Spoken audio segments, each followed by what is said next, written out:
ഉവൈമിർ ഇബ്നു മാലിക് അൽ ഖസ്റജി എന്ന അബൂദർദാ എന്നവരെ അതിരാവിലെ നേരെ തന്നെ പോയത് തൻ്റെ വീടിൻ്റെ പ്രധാന ഭാഗത്ത് പ്രതിഷ്ഠിച്ചിരിക്കുന്ന വിഗ്രഹത്തിൻ്റെ അടുത്തേക്കാണ്. നേരെ ചെന്ന് വലിയ ബഹുമാനത്തോടെ എല്ലാ ദിവസവും ചെയ്യുന്നത് പോലെ അതിനെ വണങ്ങുകയും ഭക്തിയാദരപൂർവ്വം അതിൻ്റെ മുമ്പിൽ സമയം ചെലവഴിക്കുകയും ചെയ്തു.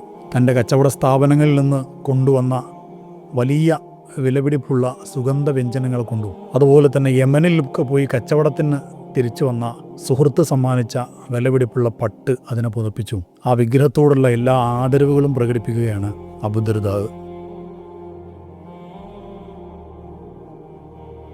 സൂര്യൻ ഉദിച്ചു വരുന്നതേയുള്ളൂ. തൻ്റെ കച്ചവട സ്ഥാപനങ്ങളിലേക്ക് അതിരാവിലെ തന്നെ നടന്നു പോവുകയാണ് അബൂദർദാ.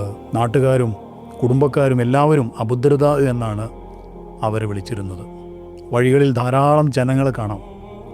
ബദർ യുദ്ധം കഴിഞ്ഞ് മുഹമ്മദ് നബിയും സല്ലല്ലാഹു അലൈഹി വസല്ലം അനുയായികളും തിരിച്ചു വരുന്ന വലിയ സന്തോഷത്തിൻ്റെ ദിനങ്ങളാണ് കാണുന്നത്. ആ യുദ്ധത്തടവുകാരായി ബദറിൽ നിന്ന് പിടികൂടിയ ആളുകളെ മുൻനിരയിൽ നിർത്തി നടത്തിക്കൊണ്ടാണ് ആ സംഘം കടന്നു വരുന്നത്. അബൂദർദായിന് ആ ആശയത്തിൽ താല്പര്യമുണ്ടായിരുന്നില്ല. അതുകൊണ്ട് തന്നെ വേഗം നടന്നകലുകയാണ്. പക്ഷേ കൂട്ടത്തിൽ ഔസ് ഗോത്രത്തിൽ പെട്ട ഒരാളെ കണ്ടപ്പോൾ തൻ്റെ പ്രിയപ്പെട്ട കൂട്ടുകാരനായ അബ്ദുല്ലാഹ് ഇബ്നു റവാഹയെക്കുറിച്ച് ചോദിക്കാൻ മറന്നില്ല. അത്രമാത്രം ദൃഢമായ ബന്ധമായിരുന്നു, സൗഹൃദമായിരുന്നു അവർക്കിടയിൽ. അത് കേട്ടപ്പോൾ ഉത്തരം ആ യുദ്ധത്തിൽ നിന്ന് തിരിച്ചു വരുന്ന ആൾ പറഞ്ഞു, അബ്ദുല്ലാഹ് ഇബ്നു റവാഹ അതിഗംഭീരമായിട്ടാണ് ബദറിൽ പോരാടിയത്. അദ്ദേഹം വിജയശ്രീലാളിതനായി പരിപൂർണമായും സേഫായി തിരിച്ചു വരുന്ന ഈ സംഘത്തിലുണ്ട്. അത് കേട്ട് അബൂദർദായിന് തൻ്റെ കൂട്ടുകാരൻ തിരിച്ചു വന്നു. യുദ്ധത്തിൽ ഗംഭീരമായി പോരാടി എന്നതൊക്കെ കേട്ട് ചെറിയ സന്തോഷമുണ്ടാവുകയും ചെയ്തു. അബൂദർദാ അബ്ദുല്ലാഹ് ഇബ്നു റവാഹയെ അന്വേഷിച്ചതിൽ വലിയ അത്ഭുതമൊന്നുമില്ല. കാരണം അവർ തമ്മിലുള്ള സ്നേഹാർദ്രമായ അടുപ്പം എല്ലാവർക്കും അറിയുന്നതാണ്. തിരുനബി സല്ലല്ലാഹു അലൈഹി വസല്ലം തങ്ങൾ വിശുദ്ധമായ ഇസ്ലാമുമായി കടന്നു വരുന്നതിന് മുമ്പ് അന്ധകാരത്തിൽ ജീവിച്ചിരുന്ന കാലഘട്ടം മുതലേ വലിയ കൂട്ടുകാരായിരുന്നു അവർ. റസൂലുള്ളാഹി സ്വല്ലല്ലാഹു അലൈഹി വസല്ലം തങ്ങൾ വന്നതിന് ശേഷം വേഗം അവിടുത്തെ അടുത്തേക്ക് ചെന്ന് ഇസ്ലാമിലേക്ക് കടന്നു വന്നു അബ്ദുല്ലാഹ് ഇബ്നു റവാഹ റളിയല്ലാഹു അൻഹു. പക്ഷേ അപ്പോഴും ദീനിലേക്ക് വരാതെ ജീവിതം കഴിച്ചു കൂട്ടുകയായിരുന്നു. അതിനോട് യാതൊരു താല്പര്യവുമില്ലാത്ത അവസ്ഥയായിരുന്നു അബൂദർദായിന്. അങ്ങനെയൊക്കെയാണെങ്കിലും അവർക്കിടയിലുള്ള സൗഹൃദത്തിന് യാതൊരു കുറവും ഉണ്ടായിരുന്നില്ല. അവർ പരസ്പരം കാണുകയും സംസാരിക്കുകയും സമയം ചെലവെക്കുകയും എല്ലാം ചെയ്യുമായിരുന്നു. ചില ഘട്ടങ്ങളിലൊക്കെ ഇസ്ലാമിലേക്ക് അബൂദർദായിനെ അബ്ദുല്ലാഹ് ഇബ്നു റവാഹ ക്ഷണിക്കാറും ഉണ്ടായിരുന്നു. ബഹുദൈവ വിശ്വാസിയായി അബൂദർദായിൻ്റെ ഓരോ ദിനരാത്രങ്ങളും മുന്നോട്ട് പോകുന്നതിൽ പ്രിയപ്പെട്ട സുഹൃത്ത് അബ്ദുല്ലാഹ് ഇബ്നു റവാഹക്ക് വലിയ സങ്കടമുണ്ടായിരുന്നു. തൻ്റെ വിശാലമായ കച്ചവട സ്ഥാപനങ്ങളിൽ എത്തിയതോടുകൂടെ അവിടെയുള്ള ഉയർന്ന ഒരു കസേരയിൽ ഇരുന്ന് ജോലിക്കാർക്ക് ആവശ്യമായ നിർദ്ദേശങ്ങളെല്ലാം കൊടുക്കുകയാണ് അബൂദർദാ. കൊടുക്കലുകളും വാങ്ങലുകളും ജനങ്ങളുടെ ശബ്ദങ്ങളും എല്ലാം വലിയ ശബ്ദ കോലാഹലങ്ങളോടുകൂടെ കച്ചവടം അവിടെ പൊടിപൊടിക്കുകയാണ്. എന്നാൽ ഇതേ സമയം അബൂദർദായിൻ്റെ വീട്ടിൽ ഒരു കാര്യം നടക്കുന്നുണ്ടായിരുന്നു. അത് അദ്ദേഹം അറിഞ്ഞില്ല. ബദർ യുദ്ധത്തിൽ നിന്ന് തിരിച്ചു വന്ന അബ്ദുല്ലാഹ് ഇബ്നു റവാഹ റളിയല്ലാഹു അൻഹു നേരെ ചെന്നത് തൻ്റെ പ്രിയപ്പെട്ട കൂട്ടുകാരനായ അബൂദർദായിൻ്റെ വീട്ടിലേക്കാണ്. വീട്ടിലെത്തിയപ്പോൾ വാതിൽ തുറന്നു കിടക്കുന്നത് കണ്ട അബ്ദുല്ലാഹ് ഇബ്നു റവാഹ വിളിച്ചു ചോദിച്ചു, എൻ്റെ കൂട്ടുകാരൻ ഇവിടെ ഇല്ലേ എന്ന്. ചിലതൊക്കെ തീരുമാനിച്ചുറപ്പിച്ചിട്ടായിരുന്നു അബ്ദുല്ലാഹ് ഇബ്നു റവാഹ അങ്ങോട്ട് ചെന്നത്. തുറന്നിട്ട വാതിലിൻ്റെ അപ്പുറത്ത് നിന്ന് അകത്ത് നിന്ന് ഉമ്മ മറുപടി പറഞ്ഞു, മകൻ കച്ചവട സ്ഥാപനത്തിലേക്ക് പോയിരിക്കുകയാണ്, താങ്കൾ അകത്തേക്ക് കയറി വന്നാലും. അവർ ക്ഷണിച്ചു. അകത്തേക്ക് ചെന്ന് അവരുടെ സമ്മതത്തോടുകൂടെ ഞാനിവിടെ കയറിയിരിക്കാം എന്ന് പറഞ്ഞ് അദ്ദേഹം അകത്തേക്ക് കയറി. അപ്പോഴേക്കും ഉമ്മ അപ്പുറത്തെ സൈഡിലേക്ക് ബാക്കിയുള്ള ജോലി കാര്യങ്ങളൊക്കെ ചെയ്യാൻ വേണ്ടി മാറിപ്പോവുകയും ചെയ്തു. അബ്ദുല്ലാഹ് ഇബ്നു റവാഹയെ നേരെ ചെന്നത് അബൂദർദാ വളരെയധികം പവിത്രമായി കാത്തു സൂക്ഷിക്കുന്ന ആ വിഗ്രഹം വെച്ച റൂമിലേക്കാണ്. നേരത്തെ തീരുമാനിച്ചുറപ്പിച്ചത് പ്രകാരം അബ്ദുല്ലാഹ് ഇബ്നു റവാഹ താൻ കയ്യിൽ കരുതിയിരുന്ന മഴു പുറത്തെടുത്ത് ആ വിഗ്രഹത്തെ ഒരുപാട് കഷണങ്ങളായി വെട്ടിമുറിച്ചു. ആ വെട്ടിമുറിക്കുമ്പോൾ അബ്ദുല്ലാഹി റവാഹ റളിയല്ലാഹു അൻഹു ഇങ്ങനെ പറയുന്നുണ്ടായിരുന്നു, അറിയുക, അള്ളാഹുവിനെ അല്ലാതെ നാം ആരാധിക്കുന്നതെല്ലാം വ്യാജമാണ്. അതിങ്ങനെ പറഞ്ഞുകൊണ്ട് ആ വിഗ്രഹത്തെ ഓരോ കഷണങ്ങളാക്കി മാറ്റി അവസാനം തൻ്റെ ദൗത്യം പൂർത്തീകരിച്ച് അബ്ദുല്ലാഹ് ഇബ്നു റവാഹ ആ വീട്ടിൽ നിന്ന് ഇറങ്ങി പുറത്തേക്ക് നടന്നകന്നു. അല്പം കഴിഞ്ഞ് അബൂദർദായിൻ്റെ ഭാര്യ ആ വിഗ്രഹമുറിയിലേക്ക് വന്നപ്പോൾ കണ്ട കാഴ്ച അവരെ വല്ലാതെ ഞെട്ടിച്ചു കളഞ്ഞു. ഓരോ ദിവസവും ആരാധിക്കുന്ന പ്രിയപ്പെട്ട ആ വിഗ്രഹം കൈയും കാലുമൊക്കെ കഷണങ്ങളായി, ശരീരമാസകലം വെട്ടിമുറിക്കപ്പെട്ട കഷണങ്ങളായി നിലത്ത് ചിതറിക്കിടക്കുകയാണ്. ആ ഭാര്യ ഇങ്ങനെ പറയുന്നുണ്ടായിരുന്നു, ഇബ്നു റവാഹ, നീ ഞങ്ങളെ ചതിച്ചു കളഞ്ഞല്ലോ. ഇങ്ങനെ ചെയ്തതിലുള്ള കടുത്ത അമർഷം ആ വാക്കുകളിൽ പ്രകടമായിരുന്നു. അബൂദർദാ വീട്ടിൽ മടങ്ങിയെത്തിയപ്പോൾ കാണുന്നത് വിഗ്രഹത്തിൻ്റെ മുറിയിലിരുന്ന് ഉറക്കെ കരയുന്ന ഭാര്യയാണ്. ഭാര്യ പറഞ്ഞു, നോക്കൂ, നിങ്ങളുടെ കൂട്ടുകാരൻ ഈ ചെയ്തു വെച്ചത്. അബൂദർദാ വീട്ടിലേക്ക് വിഗ്രഹമുറിയിലേക്ക് ചെന്നു നോക്കിയപ്പോൾ ആ കാഴ്ച അദ്ദേഹത്തെ വല്ലാതെ കോപാന്തനാക്കി മാറ്റി. അതിശക്തമായ പ്രതികാരദാഹവും പറഞ്ഞറിയിക്കാൻ പറ്റാത്ത ദേഷ്യവും അബൂദർദായിനെ പിടികൂടി. അല്പസമയം കഴിഞ്ഞ് ശാന്തമായപ്പോൾ അബൂദർദാ ഇങ്ങനെ ആലോചിച്ചു, അല്ല, സ്ഥിരമായി ഞാൻ ആരാധിക്കുന്ന ഈ വിഗ്രഹത്തിന് എന്തെങ്കിലും ഒരു കഴിവ് സ്വയം ഉണ്ടായിരുന്നുവെങ്കിൽ ഈ ആക്രമണത്തെ പ്രതിരോധിക്കാൻ അതിന് സാധിക്കേണ്ടതായിരുന്നില്ലേ? ആ ചിന്ത അബൂദർദായിൻ്റെ മനസ്സിൽ വല്ലാതെ വിശാലമായി വളർന്ന് പന്തലിക്കാൻ തുടങ്ങി. അത് മറ്റൊരു തലത്തിലേക്ക് അബൂദർദായിനെ കൊണ്ടുപോവുകയായിരുന്നു. പിന്നെ ഒട്ടും വൈകിയില്ല, നേരെ സുഹൃത്തായ അബ്ദുല്ലാഹ് ഇബ്നു റവാഹയുടെ അടുത്തേക്ക് ചെന്നു. അവിടെ ചെന്ന് അദ്ദേഹത്തെയും കൂട്ടി തിരുനബി സല്ലല്ലാഹു അലൈഹി വസല്ലമ തങ്ങളുടെ അടുത്ത് ചെന്ന് ആ മഹത്തായ സത്യസാക്ഷ്യവാക്യം അഷ്ഹദു അല്ലാ ഇലാഹ ഇല്ലല്ലാഹു അഷ്ഹദു അന്ന മുഹമ്മദ് റസൂലുള്ളാഹ് എന്ന് പ്രഖ്യാപിച്ച് ഇസ്ലാമിലേക്ക് വന്നു അബൂദർദാ റളിയല്ലാഹു അൻഹു. ആ ഒരു പ്രദേശത്ത് ഏകദേശം അവസാന സമയത്ത് ഇസ്ലാമിലേക്ക് വന്ന ഒരാളായിരുന്നു അബൂദർദാ റളിയല്ലാഹു അൻഹു. അബൂദർദായിൻ്റെ വിശുദ്ധമായ ഇസ്ലാമിലേക്കുള്ള ആഗമനം പരിപൂർണ അർത്ഥത്തിലുള്ളതായിരുന്നു. അബൂദർദാ തൻ്റെ ജീവിതത്തെ മുഴുവനായും ഇസ്ലാമിന് സമർപ്പിച്ചു. അള്ളാഹുവിൻ്റെ വചനങ്ങളായ ഖുർആൻ വചനങ്ങൾ പഠിച്ചും വിശുദ്ധമായ ദീനിൻ്റെ മസലകൾ സ്വായത്തമാക്കിയും ആ ജീവിതം അങ്ങനെ മുന്നോട്ട് പോയി. ഇസ്ലാമിലേക്ക് വരാൻ വൈകിയ കാരണത്താൽ ഒരുപാട് നന്മകൾ ചെയ്യാനുള്ള അവസരം നഷ്ടപ്പെട്ടു പോയല്ലോ എന്ന സങ്കടത്താൽ കൂടുതൽ ആരാധനകളിൽ മുഴുകി അബൂദർദാ റളിയല്ലാഹു അൻഹു. കിട്ടുന്ന സമയം മുഴുവനും ദീൻ പഠിക്കുവാനും ഇബാദത്ത് ധാരാളമായി ചെയ്യുവാനും അദ്ദേഹം പരിശ്രമിച്ചു കൊണ്ടേയിരുന്നു. തനിക്ക് കഴിഞ്ഞ കാലഘട്ടങ്ങളിൽ നഷ്ടമായതെല്ലാം തിരിച്ചു പിടിക്കണമെന്ന ചിന്തയോടെ നല്ല കാര്യങ്ങളിൽ വ്യാപൃതനായിക്കൊണ്ടിരുന്നു അവർ. പകലിലെ ഇബാദത്തുകളുടെ അധ്വാനത്തിൻ്റെ ക്ഷീണം വകവെക്കാതെ രാത്രിയിലും, രാത്രിയിലെ ഇബാദത്തിൻ്റെ ക്ഷീണം വകവെക്കാതെ പകലിലും കർമ്മോത്സുകനായി ഇബാദത്തിൽ മുഴുകി ജീവിച്ചു. തൻ്റെ മുമ്പേ ഇസ്ലാമിലേക്ക് വന്നവർ ഇബാദത്ത് ചെയ്ത് കുറേ മുമ്പിലെത്തിയിട്ടുണ്ടാകും. അവരുടെ കൂടെ എത്തണം നന്മയുടെ കാര്യത്തിൽ, അല്ലെങ്കിൽ അവരെ മറികടക്കണം എന്ന ചിന്തയിലായിരുന്നു അവരുടെ യാത്ര. ശുദ്ധമായ ഖുർആൻ ആഴത്തിൽ പാരായണം ചെയ്യുന്ന, അതിൻ്റെ അർത്ഥതലങ്ങൾ ആഴത്തിൽ മനസ്സിലാക്കിക്കൊണ്ടുള്ള വല്ലാത്ത ഒരു ഇഷ്ടത്തോടുകൂടെ ആ ജീവിതം മുന്നോട്ട് പോയി. തൻ്റെ കച്ചവട സ്ഥാപനങ്ങൾക്ക് വേണ്ടി ധാരാളം സമയം വിനിയോഗിക്കേണ്ടി വരുന്നത് ആരാധനകളിൽ മുഴുകുന്നതിന് തടസ്സമാകുന്നു എന്ന് മനസ്സിലാക്കിയപ്പോൾ അബൂദർദാ വേറെ ഒന്നും ആലോചിച്ചില്ല. മനോവിഷമങ്ങളൊന്നും കൂടാതെ റബ്ബിൻ്റെ മാർഗത്തിൽ കൂടുതൽ സമയം ചെലവഴിക്കാൻ വേണ്ടി തൻ്റെ കച്ചവട സ്ഥാപനങ്ങളെല്ലാം ഉപേക്ഷിച്ചു അബൂദർദാ റളിയല്ലാഹു അൻഹു. ഇതേക്കുറിച്ച് ഒരാൾ ചോദിച്ചപ്പോൾ മഹാനവറുകൾ ഇങ്ങനെയാണ് മറുപടി പറഞ്ഞത്, ഇസ്ലാമിലേക്ക് വരുന്നതിന് മുമ്പ് ധാരാളം സമയം കച്ചവടത്തിന് വേണ്ടിയും മറ്റുമൊക്കെ ചെലവഴിച്ച ആളാണ് ഞാൻ. ഇസ്ലാമിലേക്ക് വന്നതിന് ശേഷം രണ്ടും ഒരുമിച്ച് കൊണ്ടുപോകാനായിരുന്നു എൻ്റെ പ്ലാൻ.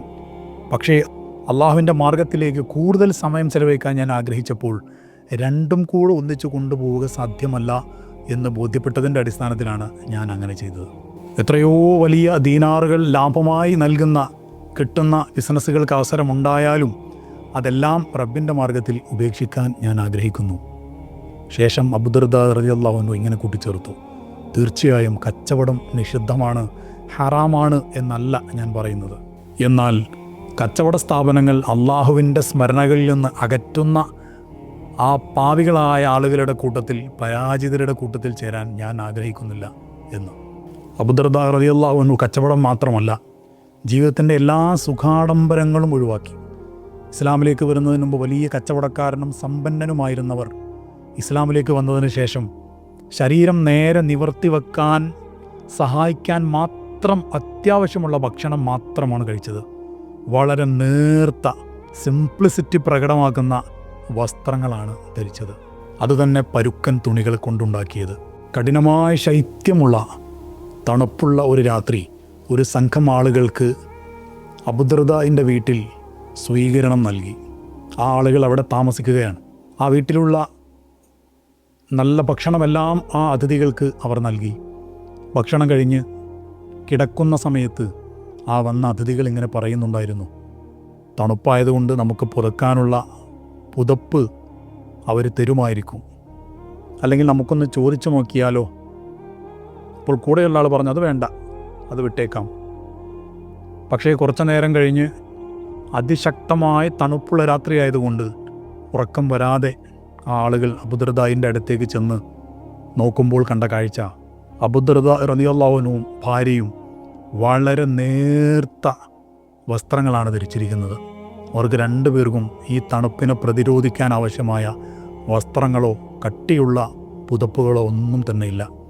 ഈ വന്ന അതിഥികൾ അവരോട് ചോദിച്ചു, ഈ വീട്ടിലെ നിങ്ങളുടെ മറ്റുള്ള കാര്യങ്ങളൊക്കെ എവിടെ? ഈ വീട്ടിലുള്ള പുതപ്പുകളും നിങ്ങളുടെ മറ്റുള്ള സംവിധാനങ്ങളും ഒന്നും ഇവിടെ കാണുന്നില്ലല്ലോ, അതെല്ലാം എവിടെ എന്ന് ചോദിച്ചപ്പോൾ അബൂദർദാ ഇങ്ങനെ പറഞ്ഞു, ഞങ്ങൾക്ക് അവിടെ ഒരു വീടുണ്ട്. ഞങ്ങൾക്ക് എന്ത് കിട്ടിയാലും, എന്ത് വിഭവങ്ങൾ സമ്മാനങ്ങൾ കിട്ടിയാലും എല്ലാം ഞങ്ങൾ ആ വീട്ടിലേക്ക് പറഞ്ഞേക്കുകയാണ്. തീർച്ചയായും ഇവിടെ എന്തെങ്കിലും നിങ്ങൾക്ക് തരാനുണ്ടായിരുന്നുവെങ്കിൽ ഞങ്ങളത് തരുമായിരുന്നു. പക്ഷേ ഇല്ല. മാത്രവുമല്ല, ആ വീട്ടിലേക്കുള്ള വഴിയിൽ വലിയ ചില തടസ്സങ്ങളുണ്ട്.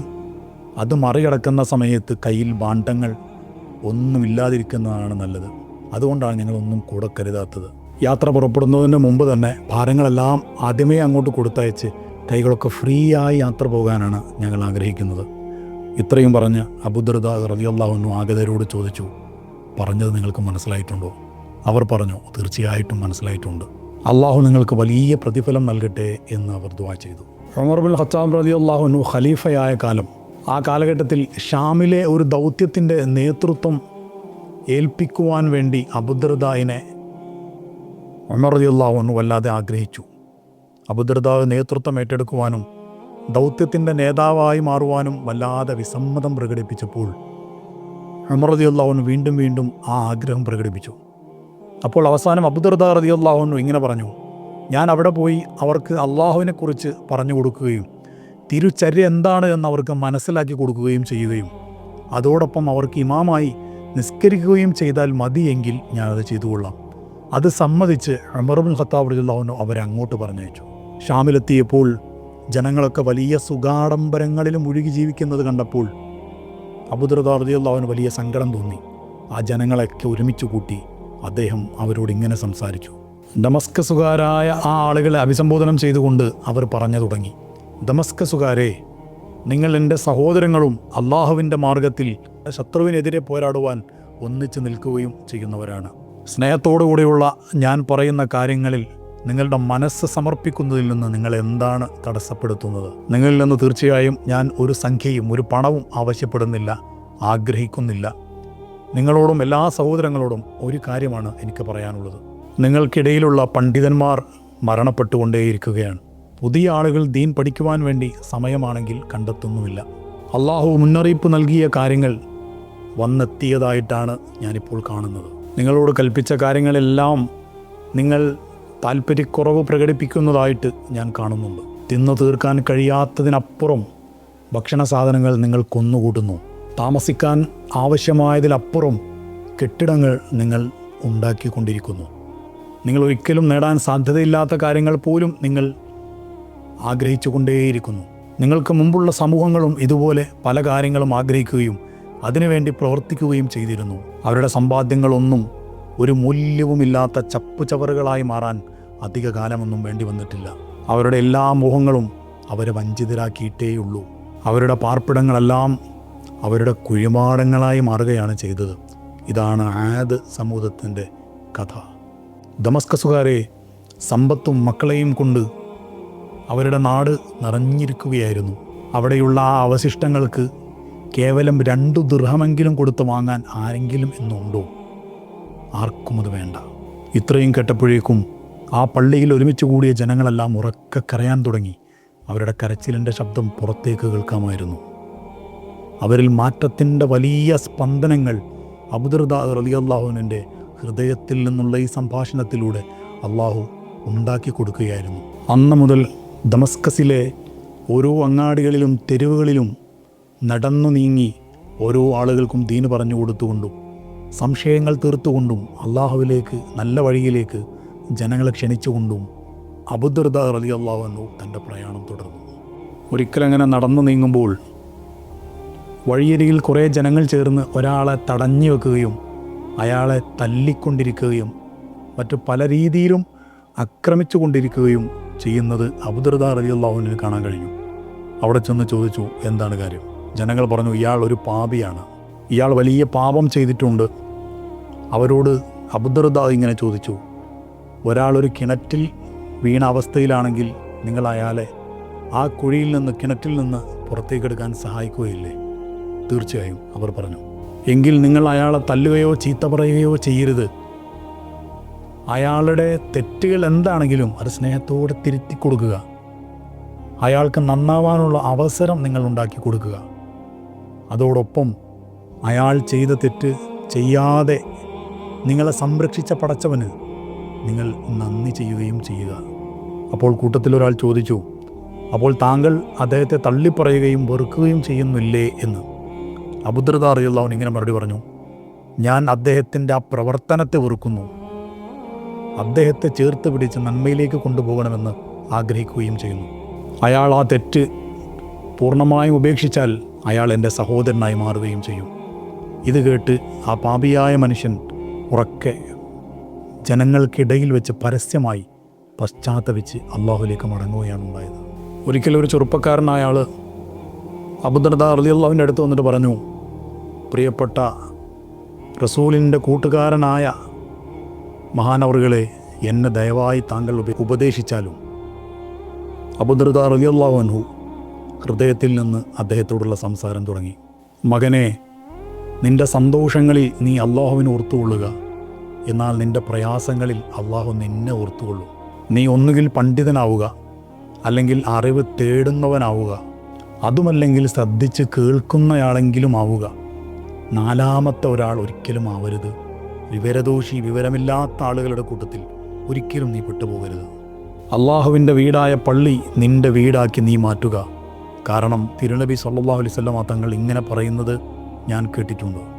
പള്ളികൾ ഭയഭക്തിയും സൂക്ഷ്മതയുമുള്ള ഓരോരുത്തരുടെയും വീടാണ് എന്ന്. പള്ളികളെ സ്വന്തം വീടായി കണ്ട് അവയോട് വലിയ ബന്ധം പുലർത്തുന്ന ആളുകൾക്ക് ജീവിതത്തിൽ വലിയ ആശ്വാസവും കാരുണ്യവും അള്ളാഹുവിൻ്റെ പ്രീതിയിലേക്കുള്ള വഴിയും തുറന്നു കിട്ടുമെന്ന് റബ്ബ് ഉറപ്പ് നൽകിയിട്ടും ഉണ്ട്. ഒരിക്കൽ അബൂദർദാ റളിയല്ലാഹു അൻഹു നടന്നു പോകുമ്പോൾ റോഡരികിൽ ഇരുന്ന് അതിലൂടെ കടന്നു പോകുന്ന ആളുകളെയൊക്കെ നിരീക്ഷിച്ചുകൊണ്ടിരിക്കുന്ന ഒരു സംഘം ചെറുപ്പക്കാരെ കാണുകയുണ്ടായി. അവരുടെ അടുത്തേക്ക് ചെന്ന് സ്നേഹത്തോടെ അബൂദർദാ റളിയല്ലാഹു അൻഹു ഇങ്ങനെ പറഞ്ഞു, പ്രിയപ്പെട്ട കൂട്ടുകാരെ, മുസ്ലിമായ ഒരാളുടെ തഫക്കുറിലായിരിക്കാനുള്ള ഏറ്റവും നല്ല സ്ഥലം സ്വന്തം വീട് തന്നെയാണ്. അവൻ്റെ വീട് അവനെ എല്ലാ തിന്മകളിൽ നിന്നും കാത്തുരക്ഷിക്കും. കണ്ണുകളെ കൊണ്ട്, ചെവികളെ കൊണ്ട്, സംസാരങ്ങളെ കൊണ്ടുള്ള തെറ്റുകൾ പുറത്തിറങ്ങുന്നതിനേക്കാൾ എത്രയോ കുറവായിരിക്കും വീട്ടിൽ. പൊതുവഴികളിൽ ഇങ്ങനെ വെറുതെ ഇരിക്കുന്നത് നിങ്ങൾ സൂക്ഷിക്കണം. അത് നിങ്ങളെ ഉത്തരവാദിത്തമില്ലാത്തവരാക്കി മാറ്റിക്കളയും. ഒരിക്കൽ അബൂദർദാ റളിയല്ലാഹു അൻഹു ദമസ്കസിലായിരുന്ന സമയത്ത് പ്രിയപ്പെട്ട മകൾ ദർദായിന് വിവാഹാലോചനയുമായി ആ പ്രദേശത്തിൻ്റെ മുഴുവനും ഭരണാധികാരിയായിരുന്ന മുആവിയ റളിയല്ലാഹു അൻഹു ഒരാളെ പറഞ്ഞയച്ചു. തൻ്റെ മകൻ യസീദിന് അബൂദർദായിൻ്റെ മകളായ ദർദായിനെ കല്യാണം കഴിച്ചു തരുവാൻ ആവശ്യപ്പെട്ടുകൊണ്ട് ആഗ്രഹിച്ചുകൊണ്ടായിരുന്നു ആളെ പറഞ്ഞയച്ചത്. പക്ഷേ അബൂദർദാ റളിയല്ലാഹു അൻഹുവിന് ഒട്ടും അതിൽ താല്പര്യമുണ്ടായിരുന്നില്ല. അതിന് സമ്മതിച്ചില്ല എന്ന് മാത്രമല്ല, ചെറിയ വരുമാനം മാത്രമുള്ള സാധാരണക്കാരിൽ സാധാരണക്കാരനായ, എന്നാൽ അള്ളാഹുവിൽ വലിയ സമർപ്പണത്തോടെ ജീവിക്കുന്ന നല്ല സ്വാലിഹായ ഒരു മനുഷ്യനെ കൊണ്ട് മകൾ ദർദായിനെ വേഗം വിവാഹം കഴിപ്പിക്കുകയും ചെയ്തു അബൂദർദാ റളിയല്ലാഹു അൻഹു. ഇതിനെക്കുറിച്ച് ചോദിക്കപ്പെട്ടപ്പോൾ അവരിങ്ങനെയാണ് പറഞ്ഞത്, തീർച്ചയായിട്ടും എൻ്റെ മകൾ ദർദായിന് ഗുണവും സംരക്ഷണവും രക്ഷയുമാണ് ഞാൻ ആഗ്രഹിച്ചത്. എല്ലാ സേവനങ്ങളും കണ്ണഞ്ചിപ്പിക്കുന്ന കൊട്ടാരത്തിലിരുന്ന് ചെയ്തു കൊടുക്കാൻ വേലക്കാരും ദാസ്യവേലയ്ക്ക് ധാരാളം ആളുകളും എല്ലാവിധ ആഡംബരങ്ങളുമുള്ള കൊട്ടാരത്തിൽ എൻ്റെ മകൾ ജീവിച്ചാൽ അവളുടെ അവസ്ഥ എന്താകുമെന്ന് ഞാൻ ഭയപ്പെടുന്നു. അങ്ങനെ ഒരവസ്ഥയിലെത്തിയാൽ, ദുനിയാവ് വർദ്ധിച്ച ഒരവസ്ഥയിൽ അവൾ ജീവിക്കേണ്ടി വന്നാൽ അതവളുടെ മതബോധത്തെ, അള്ളാഹുവിനെക്കുറിച്ചുള്ള ചിന്തകളെ ബാധിക്കുമോ എന്ന് ഞാൻ ഭയക്കുന്നുവെന്നായിരുന്നു അബൂദർദാ റളിയല്ലാഹു അൻഹുവിൻ്റെ പ്രതികരണം. അബൂദർദാ റളിയല്ലാഹു അൻഹു ഷാമിലുണ്ടായിരുന്ന കാലത്ത് ഷാമുകാരുടെ സുഖവിവരങ്ങൾ അന്വേഷിക്കുവാൻ വേണ്ടി ഖലീഫ ഉമർ ഇബ്നുൽ ഖത്താബ് റളിയല്ലാഹു അൻഹു അങ്ങോട്ട് കടന്നു വന്നു. അങ്ങനെ അബൂദർദായിൻ്റെ വീട്ടിലേക്ക് ഉമർ റളിയല്ലാഹു അൻഹു ചെന്നപ്പോൾ വീടിൻ്റെ വാതിലിന് മുട്ടാൻ നോക്കിയപ്പോൾ ആ വാതിൽ ലോക്ക് ചെയ്തിട്ടുണ്ടായിരുന്നില്ല. വീടിൻ്റെ അകത്തേക്ക് കടന്നു ചെന്നപ്പോൾ അവിടെ മുഴുവനും ഇരുട്ടായിരുന്നു ഉണ്ടായിരുന്നത്. ഒന്നും കാണുന്നില്ല. വീട്ടിലേക്ക് പ്രവേശിച്ചു. ശബ്ദം കേട്ട് അബൂദർദാ തങ്ങൾക്ക് ഇത് വന്നത് ഖലീഫയാണ് എന്ന് മനസ്സിലാക്കി സ്നേഹാദരങ്ങളോടെ ആ ഇരുട്ടിൽ തന്നെ സ്നേഹത്തോടെ സ്വീകരിച്ചിരുത്തി. അവരിരുവരും കുറേ നേരം സംസാരിച്ചു. അവർക്കിടയിൽ ഇരുട്ടിൻ്റെ മറയുണ്ടായിരുന്നുവെങ്കിലും അതൊന്നും അവർക്കൊരു തടസ്സമായിരുന്നില്ല. ഉമർ റളിയല്ലാഹു അൻഹു അബൂദർദായിൻ്റെ തലയണ തപ്പി നോക്കിയപ്പോൾ കണ്ടത് ഒട്ടകപ്പുറത്ത് വിരിക്കുന്ന കട്ടിയുള്ള തുണി മടക്കി വെച്ചാണ് തലയണയായി ഉപയോഗിച്ചു കൊണ്ടിരിക്കുന്നത് എന്നായിരുന്നു. അദ്ദേഹത്തിൻ്റെ വിരിപ്പ് എവിടെയെന്ന് തപ്പി നോക്കിയപ്പോൾ ഉമർ റളിയല്ലാഹു അൻഹു കണ്ടത്, മനസ്സിലായത് അവിടെ ചെരൽക്കല്ലുകൾ മാത്രമായിരുന്നു, വിരിപ്പുണ്ടായിരുന്നില്ല എന്നാണ്. അബൂദർദാ റളിയല്ലാഹു അൻഹു ധരിച്ച വസ്ത്രം തൊട്ടു നോക്കിയപ്പോൾ ഉമർ റളിയല്ലാഹു അൻഹു മനസ്സിലായത് ദമസ്കസിലെ അതിശൈത്യത്തിൻ്റെ കാലഘട്ടങ്ങളിൽ ഒരിക്കലും പ്രതിരോധിക്കാൻ സാധിക്കാത്ത വളരെ നേർത്ത ഒരു വസ്ത്രം മാത്രമാണ് അബൂദർദായിനുള്ളത് എന്നായിരുന്നു. ഉമർ റളിയല്ലാഹു അൻഹു ഉടനെ ചോദിച്ചു, താങ്കൾക്ക് എല്ലാ സൗകര്യങ്ങളും ചെയ്തു തരാൻ ആവശ്യമായ പണവും സൗകര്യങ്ങളും എല്ലാം ഏർപ്പാടാക്കാൻ വേണ്ടി ഞാൻ എല്ലാ ഏർപ്പാടുകളും ചെയ്തിരുന്നതല്ലേ, പിന്നെ എന്താണ് ഇങ്ങനെയൊക്കെ സംഭവിക്കാൻ കാരണം? അവർ ഉടനെ പറഞ്ഞു, യാ ഉമർ ഇബ്നുൽ ഖത്താബ്, റസൂൽ സല്ലല്ലാഹു അലൈഹി വസല്ലം തങ്ങൾ പറഞ്ഞത് താങ്കൾ മറന്നുപോയോ? അവർ ചോദിച്ചു, അതെന്താണ്? ഇഹലോകത്ത് നിങ്ങളുടെ ഓരോരുത്തരുടെയും വിഭവം ഒരു യാത്രക്കാരൻ തൻ്റെ കയ്യിൽ അത്യാവശ്യത്തിന് കരുതുന്ന വിഭവങ്ങൾ പോലെ ആവണമെന്ന് തിരുനബി സല്ലല്ലാഹു അലൈഹി വസല്ലം തങ്ങൾ പഠിപ്പിച്ചത് താങ്കൾ മറന്നുപോയോ? എന്നാൽ എന്താണ് തിരുനബി സല്ലല്ലാഹു അലൈഹി വസല്ലം തങ്ങളുടെ വഫാത്തിന് ശേഷം നമ്മളൊക്കെ ചെയ്ത് കാട്ടിക്കൂട്ടുന്നത്? ഈ ചോദ്യം കേട്ട്, വിവരണം കേട്ട് ഉമർ റളിയല്ലാഹു അൻഹു പൊട്ടിക്കരഞ്ഞു. രാത്രി ഏറെ നേരം രണ്ടുപേരും ഉറക്കെ ഇത്തരം കാര്യങ്ങൾ പറഞ്ഞ് കരയുകയായിരുന്നു. അബൂദർദാ റളിയല്ലാഹു അൻഹുവിൻ്റെ സൂക്ഷ്മതയിലും ഭൗതികമായ എല്ലാ ആഡംബരങ്ങളും ഒഴിവാക്കി വളരെ സിമ്പിളായ ലളിതമായ ജീവിതത്തിലും ഉമർ റളിയല്ലാഹു അൻഹു വല്ലാത്ത നെഞ്ചിടിപ്പോടുകൂടെ ആ ചരിത്രം ഓരോന്നും കേട്ട്, വിവരണങ്ങൾ കേട്ട് ഉറക്കെ പൊട്ടി ഖലീഫ കരയുകയായിരുന്നു. ഒരു ഇസ്ലാമിക ലോകത്തെ ഭരണാധികാരി താൻ നിശ്ചയിച്ചൊരു ഗവർണറുടെ വീട്ടിലെ ഒന്നുമില്ലാത്ത സൗകര്യത്തിൽ ജീവിക്കുന്നത് കണ്ട് ഒരു ഭരണാധികാരിയുടെ നെഞ്ചുപൊട്ടിയുള്ള ഭരണാധികാരിയും താൻ നിശ്ചയിച്ച ഗവർണറും ഒന്നിച്ചു ചേർന്ന് പ്രിയപ്പെട്ട നേതാവ് റസൂൽ സല്ലല്ലാഹു അലൈഹി വസല്ലം തങ്ങളെക്കുറിച്ച് പറഞ്ഞ് ആ വാചകങ്ങൾ ഓർത്ത് പൊട്ടി കരയുന്ന വിശുദ്ധമായ രാത്രിയായിരുന്നു ആ രാത്രി. ഇതായിരുന്നു അബൂദർദായിൻ്റെ ജീവിതം. ദമസ്കസുകാർക്ക് അള്ളാഹുവിനെക്കുറിച്ചും റസൂൽ സല്ലല്ലാഹു അലൈഹി വസല്ലം തങ്ങളുടെ ചര്യകളെക്കുറിച്ചും പറഞ്ഞുകൊടുത്ത് പഠിപ്പിച്ചു കൊടുത്ത് അവരുടെ കാര്യങ്ങളൊക്കെ നോക്കി ആ ജീവിതം അബൂദർദാ റളിയല്ലാഹു അൻഹു അവിടെ കഴിച്ചുകൂട്ടി. അങ്ങനെ കുറേ കാലങ്ങൾക്ക് ശേഷം അവർ രോഗബാധിതനായി മരണാസന്നനായി കിടക്കുന്ന സമയത്ത് ആരോ ഒരാൾ ചോദിച്ചു, താങ്കൾക്ക് വല്ല ആവലാതിയും പറയാനുണ്ടോ? അബൂദർദാ റളിയല്ലാഹു അൻഹു പറഞ്ഞു, എൻ്റെ പാപങ്ങളെക്കുറിച്ച് മാത്രമാണ് എനിക്ക് പറയാനുള്ളത്. താങ്കൾക്ക് വല്ല ആഗ്രഹങ്ങളും പൂർത്തീകരിക്കാനുണ്ടോ? അള്ളാഹുവിൻ്റെ അഫ്വ് മാത്രമാണ്, അള്ളാഹുവിൻ്റെ വിട്ടുവീഴ്ച മാത്രമാണ് ഞാൻ ആഗ്രഹിക്കുന്നത്.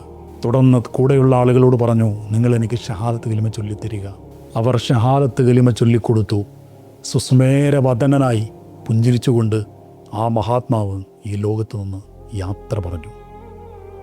ഇത്രമാത്രം സൂക്ഷ്മതയിൽ ജീവിച്ചിട്ടും ഭൗതികാഡംബരങ്ങളെല്ലാം ഒഴിവാക്കിയിട്ടും എല്ലാത്തിനോടും വിരസത വന്നിട്ടും പാപം ചെയ്തു പോയല്ലോ എന്ന ചിന്തയോടെയായിരുന്നു അവസാനത്തെ സമയത്തെ അവിടുത്തെ മണിക്കൂറുകളെല്ലാം ആ മഹാനുഭാവൻ ചെലവഴിച്ചത്. അബൂദർദാ റളിയല്ലാഹു അൻഹുവിൻ്റെ വഫാത്തിന് ശേഷം ഔഫ് ഇബ്നു മാലിക് അൽ അഷ്ജഈ എന്നവർക്ക് ഒരു സ്വപ്നദർശനമുണ്ടായി. കമനീയമായ സുന്ദരമായ ഒരു ഭൂപ്രദേശം, അവിടെ അതിമനോഹരമായി പടുത്തുയർത്തപ്പെട്ട ഒരു കൊട്ടാരം, ചുറ്റിലും ധാരാളം ആടുകൾ മേഞ്ഞു നടക്കുന്നു. സുന്ദരമായ ഒരു കാഴ്ചയായിരുന്നു അത്. അധികമാർക്കും കാണാൻ ഇടയില്ലാത്ത അവസരമില്ലാത്ത അത്രയും മനോഹരമായ കാഴ്ച. ഔഫ് ഇബ്നു മാലിക് ഉടനെ ചോദിച്ചു, ഇത് ആരുടേതാണ്? അപ്പോൾ ഇങ്ങനെ കേട്ടു, ഇത് അബ്ദുർ-റഹ്മാൻ ഇബ്നു ഔഫ് റളിയല്ലാഹു അൻഹുവിൻ്റേതാണ്. ഉടനെ ആ വീട്ടിൻ്റെ ഉള്ളിൽ നിന്ന് അബ്ദുർ-റഹ്മാൻ ഇബ്നു ഔഫ് റളിയല്ലാഹു അൻഹു പുറത്തേക്ക് വന്ന് പുഞ്ചിരിച്ചുകൊണ്ട് ഔഫ് ഇബ്നു മാലിക്കിനോട് പറഞ്ഞു, വിശുദ്ധമായ ഖുർആനിൻ്റെ പേരിൽ അള്ളാഹു നമുക്ക് നൽകിയതാണ് ഈ സമ്മാനം. കൂട്ടത്തിൽ ഇങ്ങനെ കൂടി പറഞ്ഞു, താങ്കൾ ഇതേ വഴിയിൽ മുന്നോട്ട് നടക്കുക. താങ്കളുടെ കണ്ണ് ഇതുവരെ കാണാത്ത പലതും താങ്കൾക്ക് കാണാൻ സാധിക്കും. താങ്കളുടെ ചെവികൾക്ക് ഇതുവരെ കേൾക്കാൻ ഭാഗ്യം ലഭിച്ചിട്ടില്ലാത്ത പലതും താങ്കൾക്ക് കേൾക്കാൻ സാധിക്കും. താങ്കൾക്ക് ചിന്തിക്കാൻ പോലും കഴിയാത്ത പലതും താങ്കൾക്ക് അനുഭവിക്കുവാൻ സാധിക്കും. അപ്പോൾ ഔഫ് ഇബ്നു മാലിക് തങ്ങൾ ചോദിച്ചു, അതെല്ലാം ആരുടേതാണ്? താങ്കൾ പറഞ്ഞ ആ മഹാസൗഭാഗ്യങ്ങൾ. അപ്പോൾ അബ്ദുർ-റഹ്മാൻ ഇബ്നു ഔഫ് സന്തോഷത്തോടെ പറഞ്ഞു, അതെല്ലാം അബൂദർദാ തങ്ങളുടേതാണ്. അതെല്ലാം അല്ലാഹു സുബ്ഹാനഹു വ തആല അബൂദർദാഇന് വേണ്ടി ഒരുമിച്ച് കൂട്ടി സന്തോഷത്തോടെ തയ്യാറാക്കി വെച്ചതാണ്. ഇരു കൈകളെ കൊണ്ടും നെഞ്ചുകൊണ്ടും ഭൗതികാഡംബരങ്ങൾ മുഴുവനും തട്ടിമാറ്റിയവരാണ് അബൂദർദാ റളിയല്ലാഹു അൻഹു. അല്ലാഹു സുബ്ഹാനഹു വ തആല മഹാനുഭാവൻ്റെ ജീവിത വഴിയിൽ പഠിച്ചറിഞ്ഞ് മനസ്സിലാക്കി ജീവിക്കുവാനും ഭൗതികതയോട് ആസക്തിയില്ലാത്ത ജീവിതം തിരഞ്ഞെടുക്കുവാനും ഹബീബിനെ കണ്ട് മരണപ്പെടാനും സല്ലല്ലാഹു അലൈഹി വസല്ലം അവിടുത്തെ ചാരത്ത് ഒരുമിച്ച് കൂടാനും മഹാനവറുകളെ സ്വർഗത്തിൽ വെച്ച് കാണുവാനും നമുക്ക് തൗഫീഖ് നൽകട്ടെ. ആമീൻ യാ റബ്ബൽ ആലമീൻ.